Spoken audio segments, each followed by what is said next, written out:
2025 წლის სამოგზაურო კალენდარი საქართველოში თითქმის სარიელია.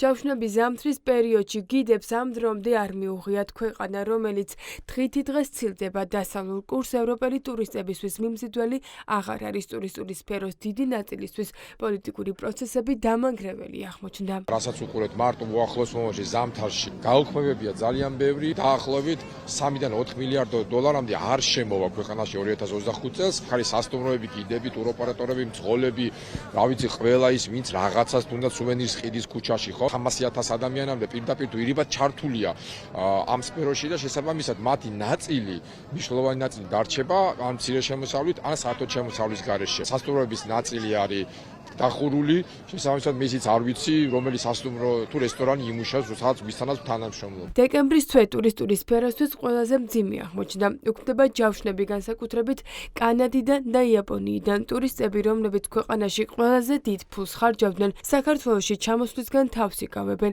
ისინი ჩაანაცვლეს რუსებმა და ბელარუსებმა. ახლა მთის კურორტებზე სწორედ რუსი დამსვენებლები არიან. სარიელია სვანეთი, რომელიც სულ ევროპელი ტურისტებით გამოირჩეოდა. ახლა კი კურორტზე სეზონი ჩავარდა. სვანეთში, რა თქმა უნდა, ყოველთვის ისედაც ძირითადად მიდიოდა უფრო მაღალბიუჯეტიანი ტურისტი.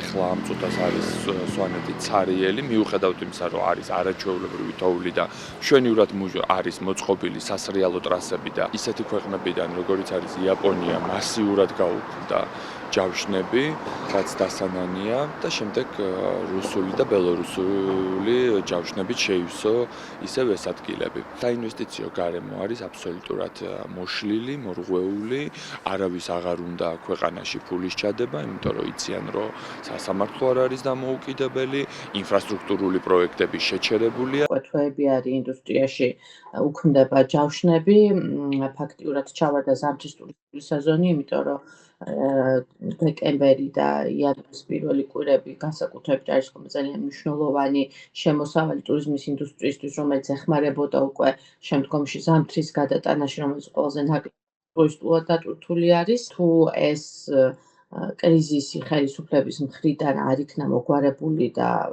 ამაზე არ მოხდა რეაგირება, შემდეგი ნაბიჯი ბევრად უფრო დრამატული იქნება, იმიტომ რომ ბიზნესი ვეღარ შეძლებს დასაქმებული ადამიანების რჩენას. დეკემბრის თვე რთული აღმოჩნდა მათთვის, ვისაც საქართველოდან უცხოეთში გახავს დამსვენებლები. ქვეყანაში შექმნილი პოლიტიკური კრიზისის გამო საქართველოდანაც შეფეხდა მოგზაურთა მსურველთა რიცხვი. დეკემბრის პერიოდი, ახალი წლის პერიოდი წინა წლებთან შედარებით კი საკმაოდ დაბალი იყო.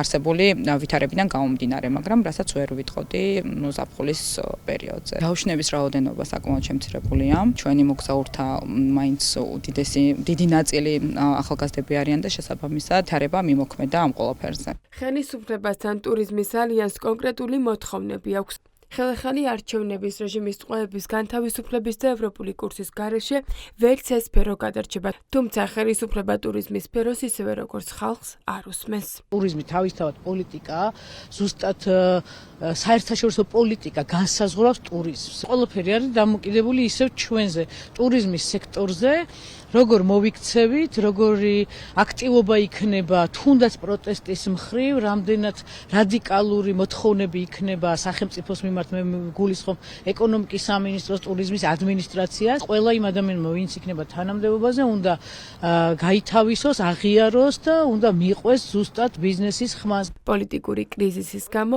ფინანსური კრიზისი უკვე ტურიზმის სფეროშიც ხმავდება.